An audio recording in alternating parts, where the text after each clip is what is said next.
নবী আছেননি বাড়িতে। ভিতর থেকে কে যেন বলে দিলেন, নাই নাই, নবীজি বাড়িতে নাই। ওয়াজ করনি, দুইটা চোখের পানি আমার নবীর বাড়ির সামনে রেখে গেল। কি রাখলো? কি রাখলো? চোখের পানি। চলে গেলেন, মায়ের আদেশ, চলে যেতে হয়, দেরি করা যাবে না। কিছুক্ষণ পর আমার নবী, মায়ার নবী উপস্থিত।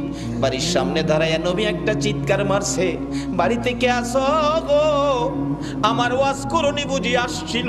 আল্লাহু আকবার বলো। না দেখে ভালোবাসাই যদি এত জ্বালা রে, আজকে কারা না দেখে নবীর ভালোবাসাই বসে আছো? ওয়াজ করণীর মতো পাগল হইয়া কারা মাহফিলের আয়োজন করেছো? তোমাদের জীবন ধন্য হইয়া গেছে। হযরত ওয়াজ করণী চলে গেলেন, আমার নবী বাড়ির সামনে দাঁড়াইয়া চোখের পানি ছেড়ে দিলেন। তোরা কে, কোথায় রে? আমার ওয়াজ করণী আসছিল, তোরা বসতে দিলি না। লোকেরা বলেন, হুজুর কেমনে জানেন আসছিল? তোরা কথা জিজ্ঞাস না রে, আমার ওয়াজ করণীর চোখের পানির গন্ধ জমিনে পাওয়া যায়। যেই নবীর ভালোবাসার চোখের এক ফোঁটা পানির দাম আল্লাহর আরশের চাইতেও বেশি। যেই নবীর ভালোবাসার একটা ফোঁটা চোখের পানি যদি কারো জমিনে পড়ে, তার জন্য জাহান্নামের আগুন হারাম হইয়া যায়। ওয়াজ করণী আসছিল, তোরা বসতে দিলি না, আমার ওয়াজ করণী চলে গেল রে। ওয়াজ করণী আর কোনোদিন নবীর সাথে দেখা হয় নাই। যেদিন আমার নবী জগৎ ছেড়ে চলে যাবেন, মদিনার রওজা পাকে শুয়ে যাবেন, তার আগে আগে আবু বকর, ওমর, সাহাবীরা জড়ো হয়ে তাদের একটা আলোচনা শুরু হয়ে গেল। আমার নবী দুনিয়ার থেকে বিদায় হলে নবীজির জুব্বা মুবারক নিশ্চয়ই আবু বকর পাবে। আবু বকর আমার নবীকে বড় ভালোবাসতেন। আরেকজন বলেন না, আবু বকর পাবে না, সম্ভবত মেয়ের জামাই হযরতে আলী রাদিয়াল্লাহু তাআলা আনহু পাবেন। আরেকজন বলেন না, উমর পাইতে পারেন।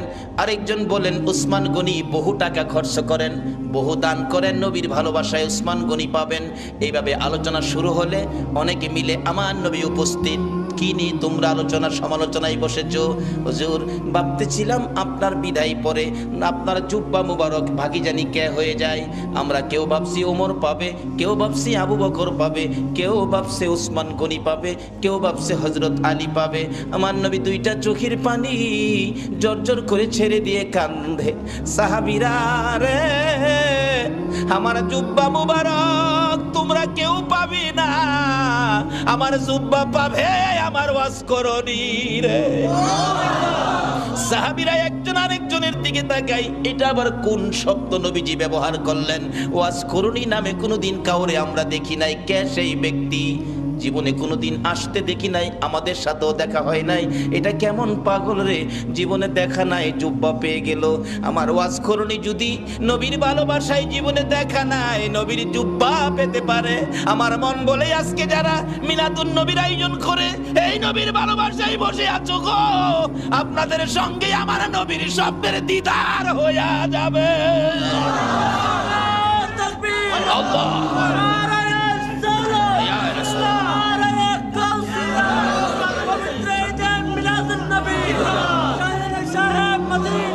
আল্লাহ শোনো, ওয়াজ করণী পরিচয় হলো, নাম জিগাইলে নাম বলবে না, ঠিকানা জিগাইলে ঠিকানা বলবে না, কিন্তু বুঝবে কেমনে? তার হাতের মধ্যে সাদা অল্প একটু দাগ আছে, এই দাগটা দেখলেই বুঝবি ইনি হলেন আমার ওয়াজ করণী। লম্বা ঘটনা। আবু বকর উমর লইয়া, মতান্তরে আবু বকর হযরত আলীকে লইয়া নবীজির জুব্বা মুবারক নিয়ে পাহাড়ে পাহাড়ে ঘুরে ওয়াজ করণীর খবর পাই না। বাবারা ভাইয়েরা, ও বাবারা ভাইয়েরা, আসুন না নবীর আশেক কিভাবে পরিচয় পাওয়া যায়। যাইতে যাইতে কোথাও পাই না। রাখালেরা রে, ওয়াজ করণী নামে কোনো পাগল তোমরা দেখছনি? রাখালেরা বলেন, আপনার নাম কি? আবু বকর। ও আবু বকর, ওয়াজ করণী চিনি না। ওই সামনের পাহাড়ের উপরে নির্জনে একটা পাগল বসে থাকে, নাম কি আমরা জানি না। দৌড়ে গেলেন, দুইজন প্রশ্ন করেন, আপনার নাম কি? আমার নাম জিগাইলেন, আমি তো আল্লাহর বান্দা। তাইলে কিছুটা ইঙ্গিত পাওয়া গেছে। আরে আপনার নাম কি? আরে বাবা নামটা কি দরকার, আমি আল্লাহর বান্দা, আমি কি মিথ্যা বলছি? কয় না, নামটা বলেন, আমি আখিরি নবীর উম্মত। এমনি ওমর থাপা দিয়ে ডাইন হাতে ধরছে, যে ডাইন হাতে ধরেছে অস্করণী চোখের পানি ছেড়ে দিয়ে চিৎকার মারছে, ওমর, আবু বকর রে, নিশ্চয়ই তোমরা আমার আখিরি নবীর খবর নিয়ে আইছো। আমার আখিরি নবী ছাড়া আমার এই গোপন খবর কেউ জানে না। আমার নবীর খবর কি? আমার নবী বুঝি দুনিয়ায় নাই রে? ও আবু বকর, ওমর দুইজনে মিলে প্রশ্ন করেন, কিভাবে জানেন আপনি? কত সম্পর্ক ছিল, জীবনে কোনোদিন দেখে নাই। কারা গো এই নবীর মিলাদুন নবীর আয়োজন করেছো, নবীর ভালোবাসার রশি মদিনার সাথে লাগাইছো, নিশ্চয়ই তোমাদের সাথে একদিন আমার নবীর স্বপ্নের দিদার হয়ে যাবে। আবু বকর ওমর ডাকে, ও ওয়াজ করনি? নাই রে, আমার নবী দুনিয়ায় নাই। এই জুব্বা মোবারক তোমার জন্য বাজেট করেছে। ওয়াজ করনি বলেন, আমার জন্য জুব্বা নিয়ে আসছো, এই জুব্বা আমি কেমনে রাখবো রে? আমার নবী নাই, আমি নবীর উম্মতের জন্য কি করব? আবু বকর ওমর প্রশ্ন করেন, আমরা আপনাকে কোনোদিন দেখি নাই, এত বড় বাজেট, এত বড় সম্পর্ক কিভাবে করলেন? আবু বকর ওমর দুইজনে প্রশ্ন করলে হযরতে ওয়াজ করনি ডাকে, আপনারা কি নবীকে ভালোবাসেন? হ। আপনারা ভালোবাসার কি প্রমাণ আছে আমারে দেখান তো। কথা কয় না, কি প্রমাণ আছে? নবীজির উহুদের জমিনে দুইটা দান মোবারক ভেঙেছে, আপনারা কি জানেন? হ জানি। দেখি আপনারা হা করেন। হা করলে, ও আবু বকর ওমর রে, নবীর দান নাই, তোমাদের মুখে দান দেখা যায় রে। কেমন ভালোবাসো? আমি ওয়াসকরণীর মুখের দিকে তাকাইয়া দেখো, আমার মুখে একটা দাঁতও নাই। যেদিন শুনেছি আমার নবীর মুখে দাঁত ভেঙেছে দুইটা, আমি পাহাড়ে বসে পাথর দিয়ে ভাঙলাম দুইটা। উপরের দাঁত ভেঙে ভাবলাম উপরের দাঁত না নিচের দাঁত, নিচের থেকে ভাঙলাম দুইটা। এই দুইটা না হইয়া যদি ডান দিকের হয়, ডান দিক থেকে ভাঙলাম দুইটা। ডান দিকের উপরে না হইয়া যদি বাম দিকের দুইটা হয়, বাম দিকের ভাঙলাম দুইটা। এইভাবে আমি ওয়াজ করনি নবীর ভালোবাসায় ভাঙতে ভাঙতে 32টা দাঁত ভাঙলাম রে, নবীর ভালোবাসায় সবগুলো শেষ করে দিলাম। এবার আবু বকর ওমর বলেন, ও ওয়াজ করনি, বুঝেছি তোমার ভালোবাসায় নবী খুশি হইয়া তোমাকে জুব্বা মুবারক বাজেট দিয়েছে। ওয়াজ করনি জীবনে কোনোদিন আমার নবীর দেখা পায় না, এত দূর থেকে যদি ভালোবাসাই নবী পাকের জুব্বা মুবারক পাইতে পারে, আমরা বাংলার জমিন থেকে সত্যিকার অর্থে নবীর ভালোবাসা দিলে আমরা কি নবীর দিদার পাইতে পারি না? বাবারা, কোন নবী? যেই নবীর কথা মানার জন্য আমার আল্লাহ বলেছে কবর যাওয়ার আগে মুসলমান হও। মুসলমান কিভাবে হবেন, কোন কায়দায় কোন আদর্শে মুসলমান হবেন? আল্লাহ বলেছে তোমরা আমার নবীর কথা মানো। কোন নবী? যেই নবী সকল সৃষ্টির জন্য রহমত। এখন এই নবীর কথা আপনারা মানা দরকার আছে কিনা? তাহলে কবরে গিয়া পাইবেন খাউন, আর যদি না মানেন কবরে গিয়া পাইবেন আগুন। কিভাবে আগুন, কিভাবে খাউন? আসুন আমি অল্প সময়ের মধ্যে এটা শেষ করতেছি, আপনাদের কষ্ট হইতাছে না তো? আরে একটা টাকাও দিবে না, ময়রা দেখেন না, এও তো কথা যে ময়রা আবার সাম কেমনে, এও তো কতই। আসুন তাহলে একটা বাস্তবতায় যাই। এক বেচারা ময়রা দেখছি, এক বেচারা শুনছে কবরে গেলে আযাব হইব। হ্যাঁ কই একদিন ময়রা দেই কবরে গিয়া, জীবিত বেড়া কবরে গেছে, নিজেই কবর কইরা রাত্রে কবরের উপরে দিয়ে সানি দিয়া ভিতরে বই রইছে, কি আযাব হই দেখতো। ওয়ারেন্টের আসামি ধরতে পুলিশ যাইতেছিল, তার গা সাপ যাইতেছে, দুই পুলিশ লইয়া এই যে রাস্তার কিনারে ফাও গেছে গা এই হের কবরের ভিতরে গেছে, পরে এমনি আমজাদা ধরছে। পুলিশ ডাকতেছে, বান্ধবীর চিঠি ভাইলে দরজা বন্ধ করে পড়ো। ওই নবীর চিঠি পড়ো যেই নবী 63 বছর জিন্দেগি উম্মতি উম্মতি বলে কাঁদছে, এখনো সোনার মদিনায় শুইয়া শুইয়া আমার নবী 24 ঘন্টা উম্মতি উম্মতি বলে কান্দে। বলুন এই নবীর পক্ষে থাকা আমাদের দরকার আছে কিনা? বাবারা ভাইরা, এই নবীর চিঠির মর্যাদা যদি দিতে পারেন ভাগ্য ভালো হয়ে যাবে।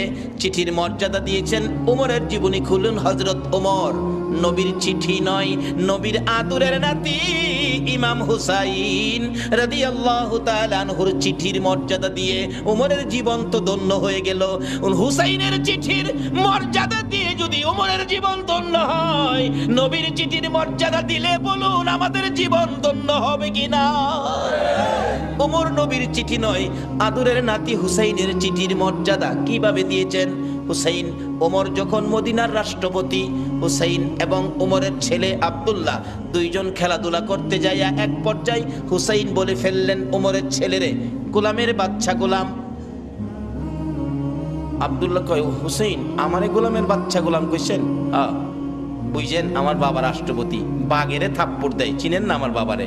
বাড়িতে গিয়ে কয়, আব্বা ওমর কি? হুসাইন আমারে কয়, আমি বলে গোলামের বাচ্চা গোলাম, আপনি বলে বড় গোলাম, আমি বলে বাচ্চা গোলাম। ওমর হাসে, আব্বা আপনি হাসেন, বিচারটা করতে হবে। ওমর ডাকে, ও আব্দুল্লাহ, যার বিরুদ্ধে বিচার দিয়েছ তার বিচার করার ক্ষমতা আমার নাই। রে আব্দুল্লাহ, যেই নবী সেজদায় গেলে হুসাইন নবীর ঘাড় মুবারকে বসে থাকে, হুসাইন ঘাড় মুবারকে বসে থাকলে আমার নবী নামাজের তাসবিহ 5 বার 7 বার 9 বার 11 বার হুসাইন নামে না। নবী চাইলেন নামাইতে, কেন? আল্লাহ নি প্রশ্ন করে বসে, বন্ধু গো নামাজের সেজদায় গিয়ে নাতি কাঁধে লইয়া পড়ে আছো, নাতি পাইয়া কি আমি আল্লাহর কথা ভুলে গেছো? চাইছিলেন ঘাট থেকে নামাবেন, এমনি সময় আমার আল্লাহ বলেন, জিবরাইল রে আমার বন্ধুর কানে খবর দে, হুসাইন আমার বন্ধুর ঘাড়ে বসা আছে, আমি আল্লাহর কাছে বড় ভালো লাগে, যতক্ষণ পর্যন্ত হুসাইন ইচ্ছা করে না নামবে রে, ততক্ষণ পর্যন্ত যেন আমার বন্ধু সেজদায় পড়ে থাকে। এই হুসাইনের বিচার করার ক্ষমতা আমি উমরের নাই। না বাবা, বিচার করতে হবে, যাও জুমার দিন বিচার হবে মসজিদে নববীতে। ওমর রাষ্ট্রপতি মিম্বরে উঠে ঘোষণা দিলেন, হুসাইন আছেন? হ্যাঁ। আমার ছেলেরে গোলামের বাচ্চা গোলাম কইছেন? হ্যাঁ কইছি। তা আমি তো রাষ্ট্রপতি, আমি তো কোনো গোলাম না, আমারও গোলাম কইলেন, ছেলেরে বাচ্চা গোলাম কইলেন, কই গোলামি করলাম? ইমাম হুসাইন আঙ্গুল ইশারা করে বলে, ওমর আমার সামনে বড় কথা কইেন না, আপনি কি আমার নানার গোলামি করেন নাই?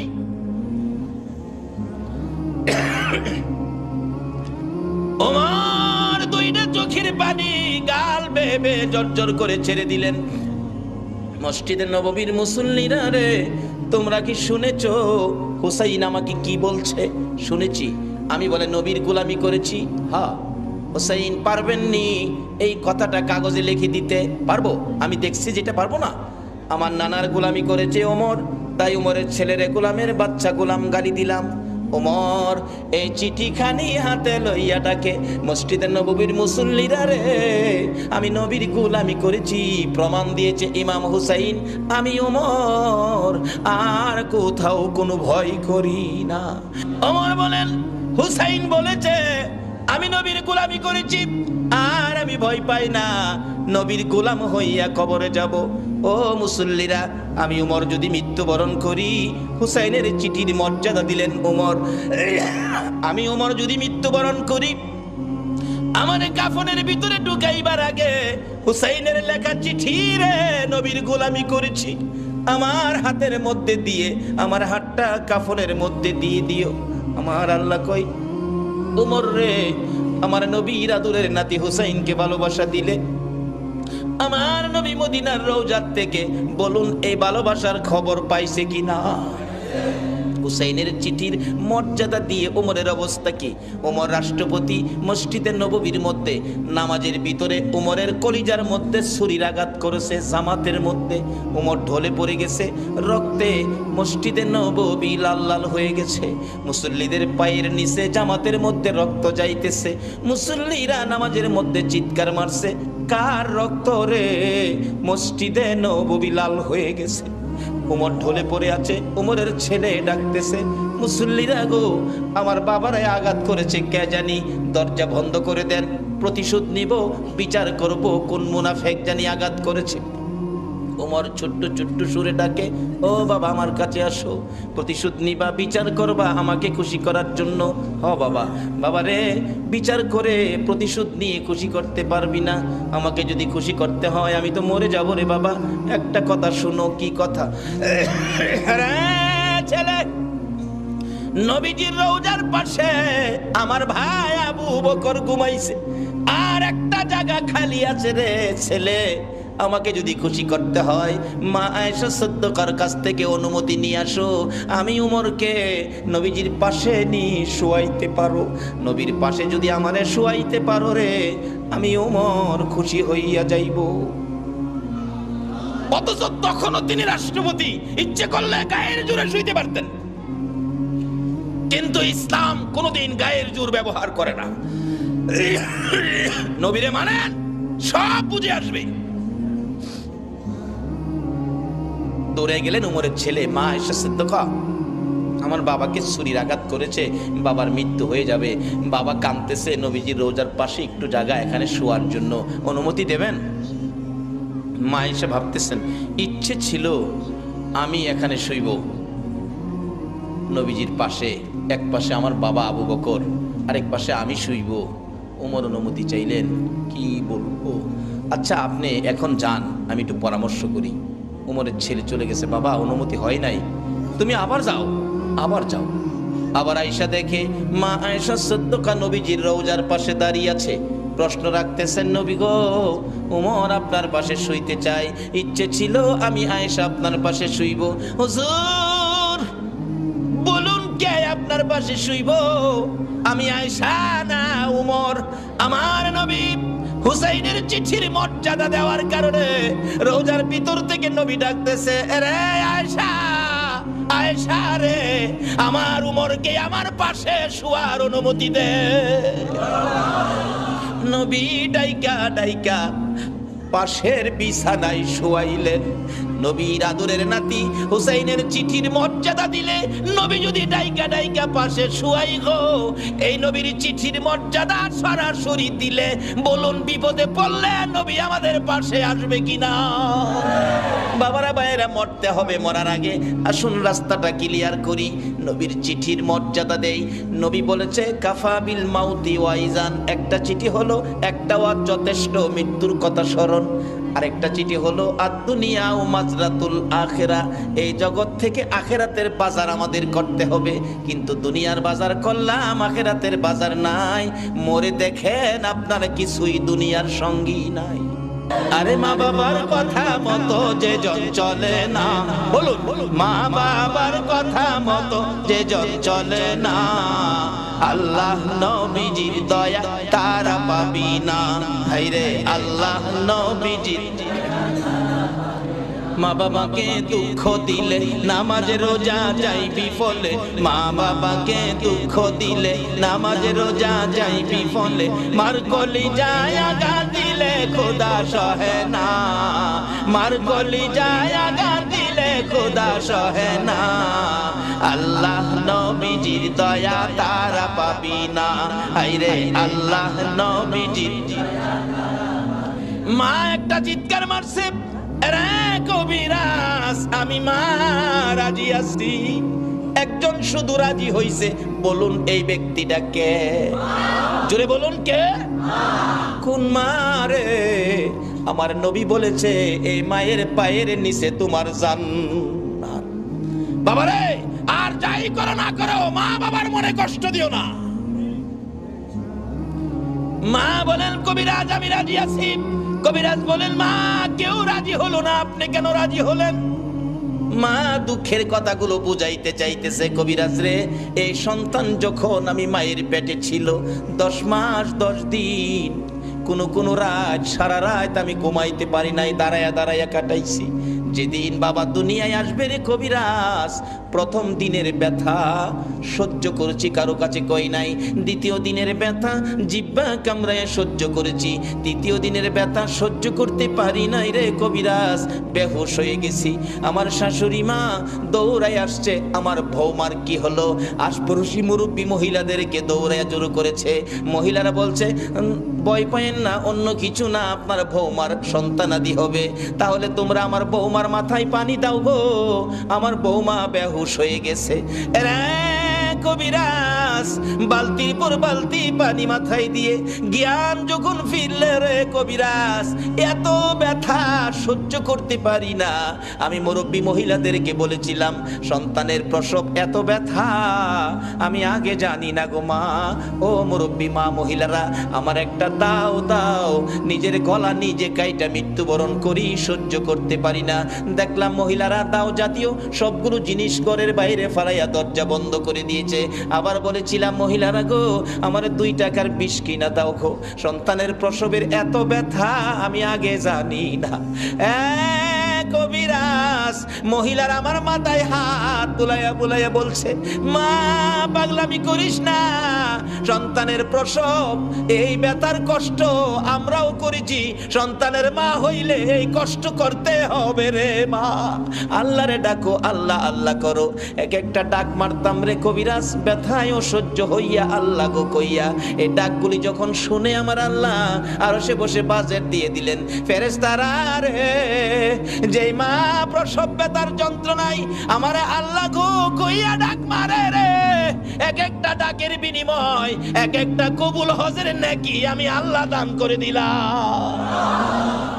মার কষ্টের বিনিময় আমার আল্লাহ দেয়, আমরা সন্তানেরা দেই না। বাবারে ভালোবাসতে পারেন নবীকে, মসজিদ বানাইতে পারেন, মাদ্রাসা বানাইতে পারেন, নামাজ পড়তে পারেন, রোজা করতে পারেন, হজ করতে পারেন, যাকাত দিতে পারেন, মুফতি মুহাদ্দিস মুফাসসির হইতে পারেন, মক্কা মদিনার ইমাম সাহেব যদি হয়ে যাও, এই মা বাবারে যদি কষ্ট দাও গো, আমার নবীর সুপারিশ নসিব হবে না।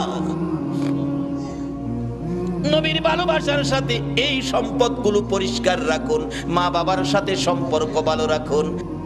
আসলে মা আপন, নবীজি বলে গেছে মার পায়ের নিচে জান্নাত, যার পায়ের নিচে জান্নাত এর চেয়ে দামি মানুষ পৃথিবীতে আর নাই।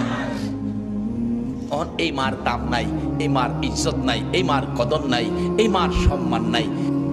তাহলে রোজগার কি করেছেন? নবীর চিঠি বাড়িতে নেন। নবী বলেছে আর দুনিয়া ও মাজরাতুল আখেরা, দুনিয়াটা আখেরাতের বাজার। বাবারে কবর সামনে, কার জানি কবে ডাক আসে। একটা কবরে রোজগার করে যাবেন, কবর গেলে পাইবেন খাউন, আর একটা কবরে যাবেন পাইবেন আগুন। 2টা পক্ষ, আগুনের পক্ষ আর খাউনের পক্ষ। এটাই হবে আমার শেষ কথা, আগুনের পক্ষ। চিন্তা করতেছে সাহাবিটা লিখলো কালো, মেয়েটা সুন্দর, কালো নবীজি লিখছে, মানতে হবে। হুজুর জানি সে পারবে না, কিন্তু আমার মনে বড় দুঃখ, না জানি নবীর গায়ে কেউ আঘাত করে গো নবী। আমার ছেলেটারে নিয়ে যান, তীর যদি মারতে নাও পারে, আমার মন বলে কাফের বেঈমানেরা যদি আপনার দিকে লক্ষ্য করে তীর মারে গো নবী, এই তীরগুলো আপনার গায়ে লাগার আগে আগে আমার ছেলেটারে তীরের সামনে তুলে ধরে রাখবে। তীর খাইয়া আমার 6 মাসের ছেলে দুনিয়ার থেকে বিদায় হয়ে যাবে, আমি মায়ের কোনো দুঃখ থাকবে না। কিন্তু রাসূলের মহানানার টাকাও বাবা দিলেন, লইয়া সোয়াদ মদিনার মার্কেটে বিয়ের বাজার করবে। কাপড়ের দোকানে ঢুকলেন, দোকানদার কাপড় দে, সুন্দরী মেয়ে বিয়ে করব, দেখেন কোনটা নিবেন কোনটা না। আসওয়াদ দেখতেছে কোনটা নিবে কোনটা না। এমন সময় শুনে রে রাস্তা দিকে যেন পাগলের মতো দৌড়ায়, এতিমের মতো কান্দে আর ডাকে, রে মদিনার দোকানদারেরা, ও মদিনার যুবকেরা, ও মদিনার সাহাবীরা, খবর পাইছো নি আল্লাহর বন্ধু যুদ্ধের ময়দানে রওনা হয়ে গেছে।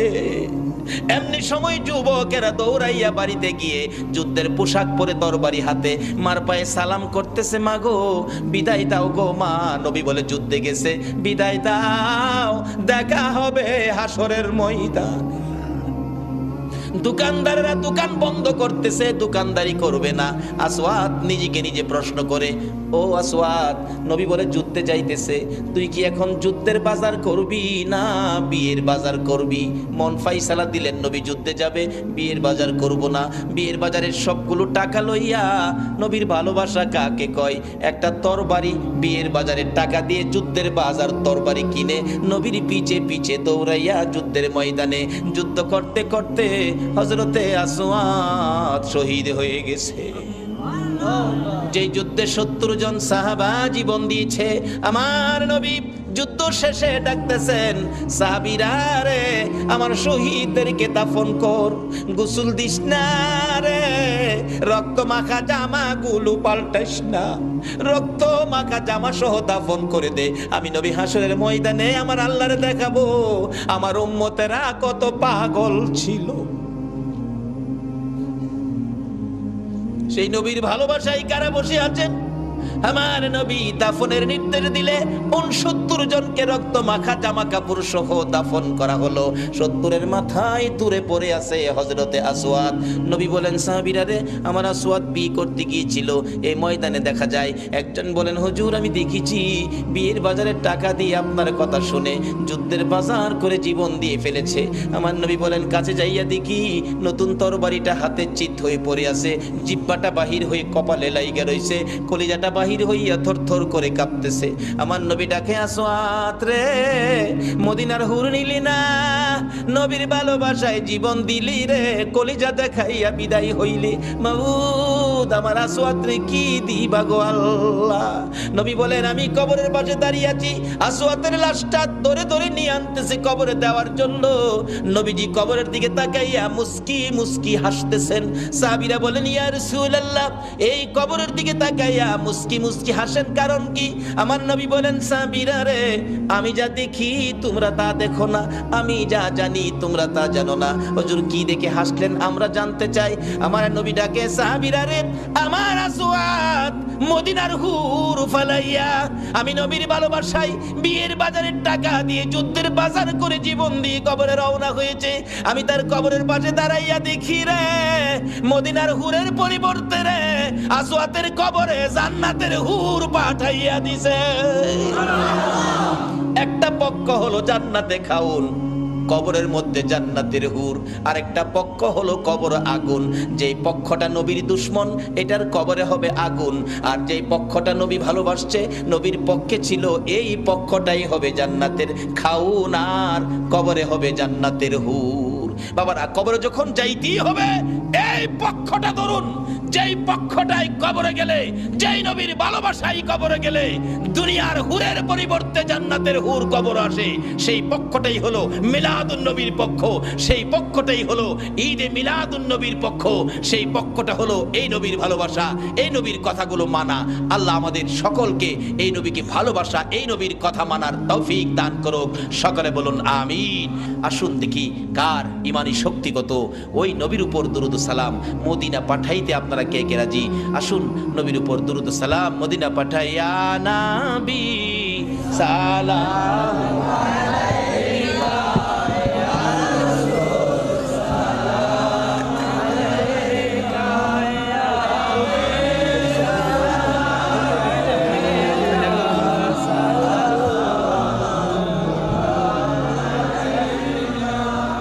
سيدي يا رسول الله، سلم عليك يا حبيب الله،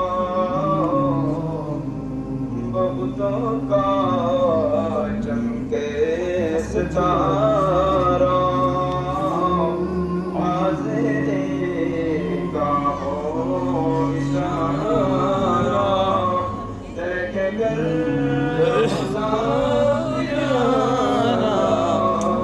करता है कोना तुम्हारा, या नबी सलाम अलैका या रसूल, सलाम अलैका या हबीब, सलाम अलैका, सलावतुल्लाह अलैका।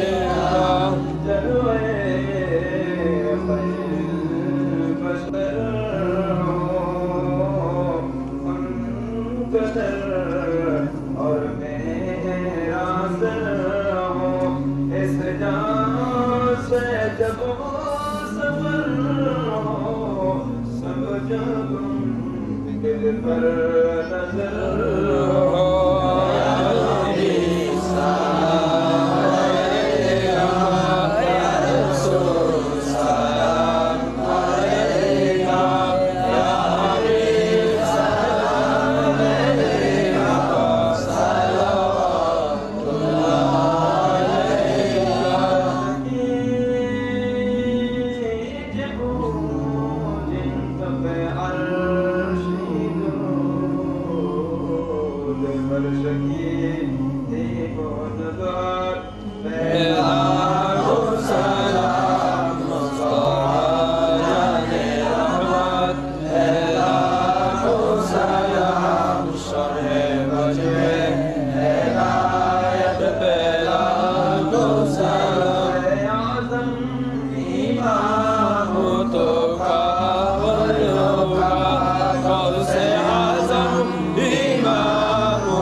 আসুন আমরা দোয়া করি, দোয়ায় শরীক হন। আল্লাহুম্মা আমিন।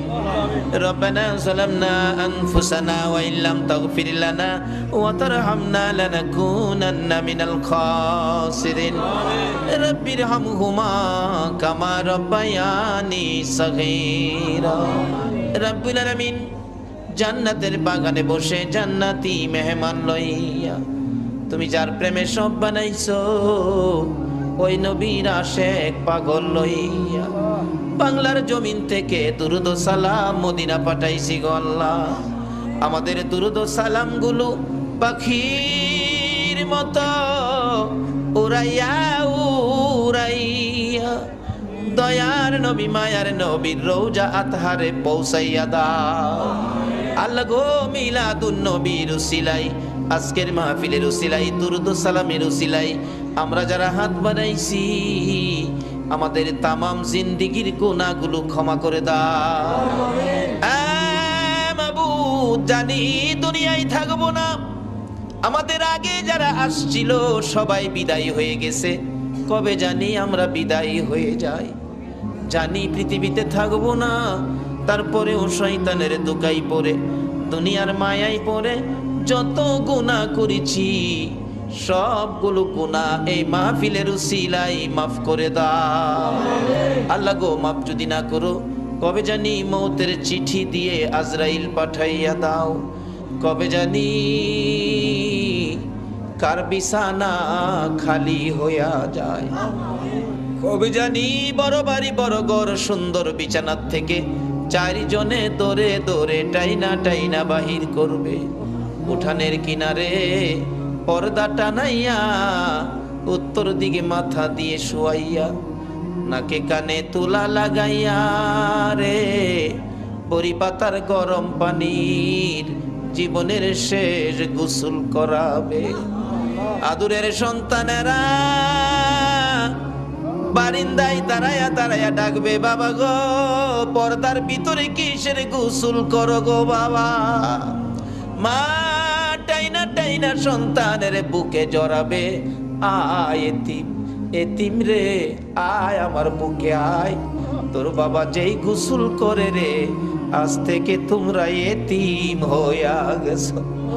মাউত, কত এতিম দেখি রাস্তায় রাস্তায় দাঁড়াইয়া কান্দে। একটা এতিম ছেলে ঈদের দিন পুরান জামা কাপড় লাগাইয়া কান্দে। জিজ্ঞেস করি, বাবা কেন কান্দো? হুজুর, সবাই নতুন জামা পরলো, আমার নতুন জামা নাই। কেন নতুন জামা নাই? বাবাকে বলো নতুন জামা দিবে। ছেলেটা কান্দে, হুজুর আমার বাবা নাই, আমি এতিম গো এতিম, একটা জামা কিনার মতোই আমার কেউ নাই গো। ও এতিম রে এতিম। কবে জানি কার সন্তানেরা এতিম হয়ে যায়, কবে জানি কার জীবনের শেষ গোসল, কবে জানি কার জীবনের শেষ পোশাক সাদা কাপড় লাইগা যায়। ওই দিন আসার আগে এ মাহফিলের উসিলায় আমাদের সবাইকে তুমি মাফ করে দাও। আমাদের মধ্যে যারা বিপদে আছে বিপদ থেকে উদ্ধার করে দাও, যারা ঋণগ্রস্ত আছে ঋণ থেকে মুক্ত করে দাও। আল্লাহ গো, ও আমার আল্লাহ, যাদের ছেলে নাই ছেলে দাও, যাদের মেয়ে নাই মেয়ে দাও, যাদের ছেলেও নাই মেয়েও নাই, ছেলে মেয়ে দিয়ে তাদের কলিজা ঠান্ডা করে দাও গো আল্লাহ। মাবুদ, আমাদের মধ্যে যারা নামাজি নামাজ কবুল করে নাও, যারা নামাজ পড়ে না নামাজের বুঝ দান করে দাও, যারা ব্যবসা করে ব্যবসায় বরকত দাও, যারা চাকরি করে পদোন্নতি দান করে দাও, যারা গৃহস্থী করে জমির ফসলে বরকত দাও। আল্লাহ গো, যারা মক্কা মদিনা যাওয়ার পাগল, পাখির মতো উড়াইয়া মক্কা আর মদিনা লইয়া যাও গো আল্লাহ। মাবুদ, যারা বিদেশ থাকে সকল বিদেশি ভাইদেরকে হেফাজতে রাখো গো আল্লাহ। যারা বিদেশ যাবে তাদের মনের আশা পুরা করে দাও গো আল্লাহ। খাস করে আজকের মাহফিল কমিটি সোনার ছেলেদেরকে তোমার নবীর পক্ষে কবুল করো গো আল্লাহ। সভাপতি সাহেব, সুযোগ্য চেয়ারম্যান সাহেব এত রাত পর্যন্ত মাহফিলের পক্ষে কষ্ট করেছে, আল্লাহ ওনাকে নেক হায়াত বাড়াইয়া দাও। এই পর্যন্ত যারা মাহফিলে মিলাদুন নবীর পক্ষে কষ্ট করে বসে আছে গো, সবাইকে তোমার নবীর স্বপ্নের দিদার দেখাইয়া দিও গো আল্লাহ। তোমার নবীর স্বপ্নে না দেখাইয়া কারু গায়ে সাদা কাফন লাগাইও না গো আল্লাহ। আল্লাহ, মিলাদুন নবীর পক্ষে যারা বসা সকলকে তুমি আফত বিপদ আযাব গজব অ্যাক্সিডেন্ট বা মুসিবত শয়তানের শয়তানি দুশ্মনের দুশ্মনী হইতে বাঁচাইয়া রহমত বরকত শান্তি দ্বারা ভরপুর করে দাও গো আল্লাহ। আল্লাহ, খাস করে দোয়ার দরখাস্ত করেছেন, এই মাহফিলে সাহায্য করেছেন প্রবাসী ভাইয়েরা, আল্লাহ যাদের সহযোগিতায় এই মাহফিল কায়েম হয়েছে, আল্লাহ তাদেরকে নেক হায়াত বাড়াইয়া দাও। এই সংগঠনের সদস্য ভাইরা বড় কষ্ট করে নবীর বাগান সাজিয়েছে, আল্লাহ গো এই সদস্য ভাইদেরকে তুমি নেক হায়াত বাড়াইয়া নবীজির প্রেমের মালা গলায় পরাইয়া দাও। আল্লাহ, যাদের পিতামাতা কবরে মাফ করে দাও। আল্লাহ, যারা পরীক্ষার্থী পরীক্ষা দিতেছে, মা বাবার মনে বড় আশা রে ছেলে মেয়ে পাস করে বাড়িতে আসবে, আল্লাহ মা বাবার কলিজা ঠান্ডা করে দিও। সকল পরীক্ষার্থী ভাই বোনদেরকে তুমি কামিয়াবি দান করে দিও গো আল্লাহ। ইয়া আল্লাহ, খাস করে মাহফিলে যারা স্বেচ্ছাসেবক পরিশ্রম করেছে কষ্ট করেছে, আল্লাহ তাদেরকে নেক হায়াত দাও, নবীর গোলাম হিসাবে কবুল করে লাও গো আল্লাহ। যাদের সহযোগিতা করেছে এই মাহফিলের জন্য, আল্লাহ এই গ্রামবাসী সকলে মিলে তাদের মিলেমিশে থাকার তৌফিক দাও। যারা মাহফিলে কষ্ট করেছে সাহায্য সহযোগিতা করেছে, তাদেরকে তুমি আল্লাহ সব জায়গায় সাহায্য করে দিও গো আল্লাহ। ইয়া আল্লাহ, খাস করে যারা এই প্রতি বছর মাহফিলের পক্ষে থাকে, আল্লাহ মাহফিলে থাকে থাকবে আসবে সাহায্য সহযোগিতা করেছে করবে, সকলকে তুমি কাল কিয়ামতে নবীর কুদারায় উঠাইয়া ফুলসিরাতের ফুল পার করে দিও গো আল্লাহ। এই সংগঠনের সদস্য যারা বিদেশ থাকে সবাইকে তোমার দুরূদ ও সালাম, আল্লাহ গো তোমার নবীর দুরূদ ও সালামের প্যাকেট করে তোমার কুদরতি হাতে দিলাম। এই সদস্য বিদেশের জমিনে যারা থাকে সবাইকে তুমি হেফাজতে রাখো গো আল্লাহ। সকলকে তুমি রুজি রোজগারে বরকত লাগাইয়া বেশি বেশি করে নেক হায়াত বাড়াইয়া দাও। আল্লাহ যারা নবীর মিলাদের পক্ষে আসে না, আল্লাহ সবাইকে বুঝ দিয়ে নবীর মিলাদের পক্ষে কবুল করে নাও। আল্লাহ মসজিদ কমিটির সদস্যদেরকে নেক হায়াত বাড়িয়ে দাও, তোমার ঘরের খেদমত বেশি বেশি করার তৌফিক দান করে দাও। আল্লাহ যাদের ছেলে নাই ছেলে দাও, যাদের মেয়ে নাই মেয়ে দাও, যাদের ছেলেও নাই মেয়েও নাই ছেলে মেয়ে দিয়ে কলিজা ঠান্ডা করে দাও। আল্লাহ যাদের অনেক উপযুক্ত ছেলে রুজি রোজগারের ব্যবস্থা নাই, আল্লাহ এই যুবকদেরকে রুজি রোজগারের ব্যবস্থা করে দাও। অনেক উপযুক্ত মেয়ে বিয়ে শাদী হয় না, আল্লাহ তুমি তাদের বিয়ে শাদীর ব্যবস্থা করে দাও। আল্লাহ এই এলাকায় রহমত বরকত দিয়ে ভরপুর করে দাও। আল্লাহ আমাদের সকলকে আসমানি জমিনি বালা মুসিবত হইতে বাঁচাইয়া রহমতের প্যাকেটের মধ্যে কবুল করে নাও। আল্লাহ এই মাহফিল তোমার কুদরতি হাতে দিয়ে গেলাম, কিয়ামত পর্যন্ত এই মাহফিল তুমি কায়েম রাখো। এই মাহফিলের পক্ষে যারা আসছে আসবে, সাহায্য সহযোগিতা করেছে করবে, সকলকে কাল কিয়ামতে নবীর গুদারায় উঠাইয়া ফুল সিরাতের ফুল পার করে দিও। আল্লাহ মা বোনেরাও কষ্ট করেছে, রাবিয়া বস্তির মতো বানিয়ে দাও।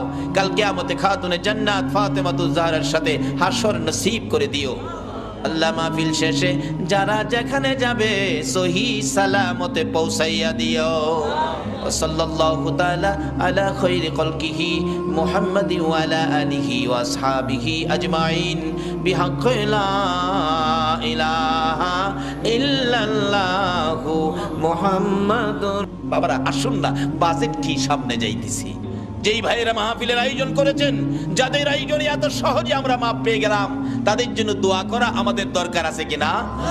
আজকের এই যুব সংঘের ভাইদেরকে আল্লাহ পাক হায়াত দেখ, সকলে বলুন আমিন। বাবার আসুন, আমি পবিত্র কোরআন শরীফ থেকে হাদিস শরীফ থেকে যা তেলাওয়াত করেছি এখন আলোচনায় ঢুকবো। আল্লাহ যেটুকুন তৌফিক দিবেন আমি সেটুকুন আলোচনা করব। আসুন আলোচনায় যাই, তার আগে একটু মহব্বতে দুরূদ শরীফ পড়ুন, আলোচনায় ঢুকে যাব। আল্লাহুম্মা সাল্লি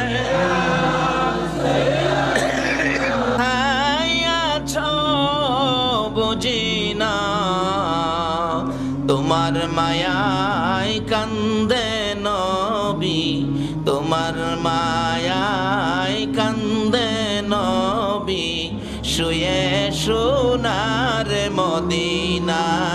আল্লাহুম্মা সাল্লি সাইয়্যিদিনা মাওলানা মুহাম্মদ ওয়া আলা আলি সাইয়্যিদিনা بلغ العلا بكماله كشف الدجى بجماله حسنت جميع خصاله صلى على বাবারা ভাইয়েরা আসুন, আমি আলোচনায় ঢুকলাম। পবিত্র কোরআন শরীফ থেকে আমার সর্বপ্রথম তেলাওয়াত ছিল কুল্লু নাফসিন যায়িকাতুল মাউত। আপনারা কি আল্লাহর কোরআন শরীফ মানেন? সবাই মানেন তো? আল্লাহ আপনাদের উদ্দেশ্যে ঘোষণা দিলেন, সকল প্রাণীর উদ্দেশ্যে কুল্লু নাফসিন যায়িকাতুল মাউত, সকল প্রাণী একদিন মৃত্যুর কোলে ঢলে পড়বে। আচ্ছা, আমরা সকলের একদিন মরতে হবে, এই কথাটা কি রাইট? এই ঘোষণাটা কে দিলেন? কোন আল্লাহ? যার জমিনে থাকি। এটা আসলে উনিই দিতে পারেন যিনি জমিনের মালিক। যেমন বাস্তব আসেন, আপনার 3টা বাড়ি আছে চট্টগ্রাম শহরে, সকল প্রাণী মৃত্যুর কোলে ঢলে পড়বে। তাহলে আসুন আমরা এরাই মাইনা নেই, না মানলেও থাকার সুযোগ। তাহলে মৃত্যুর পরে আমাদেরকে কবর নামের কারাগারে পাঠাবে, কবর নামের কারাগারে পাঠাবে। আসুন এই কবরে যাওয়ার আগে রাস্তা দুইটা, একটা কবরে আগুন, একটা কবরে খাউন। আসুন সামনে আসতেছে, তাইলে আমরা যখন মৃত্যু হবে কিভাবে মরলে ভালো হয়, কোন রাস্তায় কি করতে হবে, একটু পরামর্শ আল্লাহরে জিজ্ঞাসা। আল্লাহ আমরা এখন কি করতে পারি বলেন? আল্লাহ আপনাদেরকে ভালো পরামর্শ দিতেছে কোরআন শরীফ। ইয়া আইয়ুহাল্লাযীনা আমানু দুখুলু ফিস-সিলমি কাফা। ও বিশ্বাসীরা, ইমানদাররা, তোমরা পুরাপুরি ভাবে ইসলামের মধ্যে ঢুকে যাও। বলুন কিসে ঢুকতে বলছে? আমরা তো ইসলামে আছি, আবার কেন ঘোষণা দিল? তাহলে বোঝা গেল আমরা পুরাপুরি ভাবে ইসলামে ঢুকি নাই, কিছু বেজাল আমাদের মধ্যে আছে। এই বেজাল যে আছে এটা বুঝবেন কেমনে যে কোন জিনিসটা বেজাল কোনটা সঠিক? আল্লাহ তাও কোরআন শরীফে ফাইসালা দিছে, তোমরা সঠিকটা বুঝতে গেলে তোমরা একটা কাজ করো, সেটা কি? অমাইয়ুতির রাসূলা ফাকাদ আতাল্লাহ, তোমরা আমার রাসূলের কথাগুলি শোনো। কার কথা বলুন? এই রাসূলের কথা চন্দ্রের শুনে, শুনেনি? সূর্যের শুনে, আল্লাহু আকবার বলুন। কুল কায়নাত শুনে, আল্লাহর আরশ কুরসি লৌহ কলম শুনে, এমন কোন মাখলুকাত নাই যিনি আমার নবীর কথা শুনে না। কেন? এই নবীর কথা শোনার জন্য বলেছে আমার আল্লাহ। আল্লাহ বলেছে তোমরা আমার এই রাসূলের কথাগুলি শুনো, মানো, কারণ এই নবীর কথা মানলেই হবে আমি আল্লাহর কথা মানা। কোন নবী? তাও আল্লাহ ঘোষণা দিয়েছে কোন নবী? ওমা আরসালনাকা ইল্লা রাহমাতাল লিল আলামিন, যে নবী সকল সৃষ্টির জন্য করুণা, সকল সৃষ্টির জন্য যিনি রহমত। বাবারা ভাইয়েরা, এই নবীর কথা যদি মানতে পারেন, এই নবীর পক্ষে যদি আসতে পারেন, তাহলে আমার আল্লাহ আপনাকে কি দিবে? মা বাবারা ভাইয়েরা, মক্কার ঘটনা বাস্তব ঘটনা। এই নবীর পক্ষে সর্বপ্রথম যিনি জীবন দিয়েছিলেন, ইনি একজন মহিলা, ইনি হলেন হযরতে সুমাইয়া। সুমাইয়ার জীবনী নবীজির পক্ষে থাকবে, নবীজিকে ভালোবাসবে, নবীজির কথা মানবে, নবীর আদর্শ ধরবে, নবীর পক্ষে থাকবে, ইসলাম বুঝবে, ইসলাম শান্তি, ইসলামের পক্ষে থাকবে। এই অবস্থা দেখে নিষ্ঠুর পাষাণ আবু জাহেল সুমাইয়াকে প্রশ্ন করে বসলেন, সুমাইয়া রে, বাতিজার পক্ষে থাকবি, আমার পক্ষে থাকবি না? আমি তো মক্কা নগরীর গর্জিয়াস নেতা। হ্যাঁ বলে, মক্কা নগরীর গর্জিয়াস নেতা। সুমাইয়া নাকি, ও মা বোনেরা শোনো, তোমাদের মতো একটা মহিলা নবীর পক্ষ ধরে জীবনে কি রোজগার করেছে? রে আবু জাহেল, তোমার কথা মানার জন্য আমার আল্লাহ বলে নাই, কিন্তু তোমার বাতিজার কথা মানার জন্য আল্লাহ বলেছে। আপনারা কি আল্লাহর কথা মানতেন না? সুমাইয়া কই, মুখে মুখে কথা বলে দিলাম, আবু জাহেল তোর কথা শুনবো না, আমি আমার নবীজির কথা শুনবো। আবু জাহেল বলেন, এত বড় দুঃসাহস কারো তো নাই এই মক্কা নগরীতে। আবু জাহেল নিষ্ঠুর পাষাণ এক পর্যায়ে রাগ হইয়া, সন্ত্রাসী আবু জাহেল সুমাইয়াকে শেষরাইয়া ঘর থেকে বাহির করে মরুভূমির খোলা জায়গায় দাঁড় করাইয়া টাইনা টাইনা পরনের সবগুলো কাপড় খুলে ফেলেছে। যে কাপড়টা খোলা যায় না, টাইনা টাইনা ছিঁড়ে ফেলেছে। একবারে উলঙ্গ করে পাগলিনী আমার নবীর আদরের, আমার নবীর পাগলিনী সুমাইয়াকে উলঙ্গ করে দাঁড় করাইয়া ডাকতেছে, আবু জাহেল ও সুমাইয়া, বল এবার তোরে কে রক্ষা করবে? সুমাইয়া চোখ দুইটা বন্ধ করে হাতটা এইভাবে বুকের উপর রেখে চোখের পানিগুলো গাল বেয়ে বেয়ে জর্জর করে ছাড়তেছে। আবু জাহেল ডাকে, মক্কার লোকেরা রে, দেখা যা, আমার বাতিজার পক্ষের লোক সুমাইয়াকে উলঙ্গ করেছি। সুমাইয়া কান্দে, মাবুদ, আবু জাহেল মক্কার মানুষ ডাকে আমারে দেখার জন্য, তোমারে একবারও ডাক দেয় না। মাবুদ, আমি সুমাইয়া তোমারে ডাক দিলাম, তোমার বন্ধুর পাগলিনী সুমাইয়ারে দেখা যাও না। আমার আল্লাহ বলেন, সুমাইয়া রে, আমার বন্ধুর ভালোবাসায় বেইজ্জতি হইতেছস, আমি আল্লাহ তোর দাওয়াত কবুল করলাম, আমি তোরে দেখব। আবু জাহেল রাগ হয়ে গেছে, আল্লাহরে ডাকো দেখার জন্য, দাঁড়াও ভালো করে দেখাইতেছি। ঘরের ভিতরে যাইয়া বল্লম নিয়ে বেরিয়ে আসলেন আবু জাহেল। বল্লম নিয়ে এসে আমার নবীর পাগলিনী সুমাইয়া রে তল পেটের নিচে এত জোরে আঘাত করলো, সুমাইয়া চিত হয়ে জমিনে পড়ে গলা কাটা মুরগির মতো লাফায়, জিব্বাটা বাহির করে দিয়ে কান্দে, মাবুদ গো, তোমার বন্ধুর পাগলিনী সুমাইয়ার জীবন যায় গো, দাওয়াত দিলাম দেখা গেলা না। আমার আল্লাহ ডাকে, জিবরাইল রে,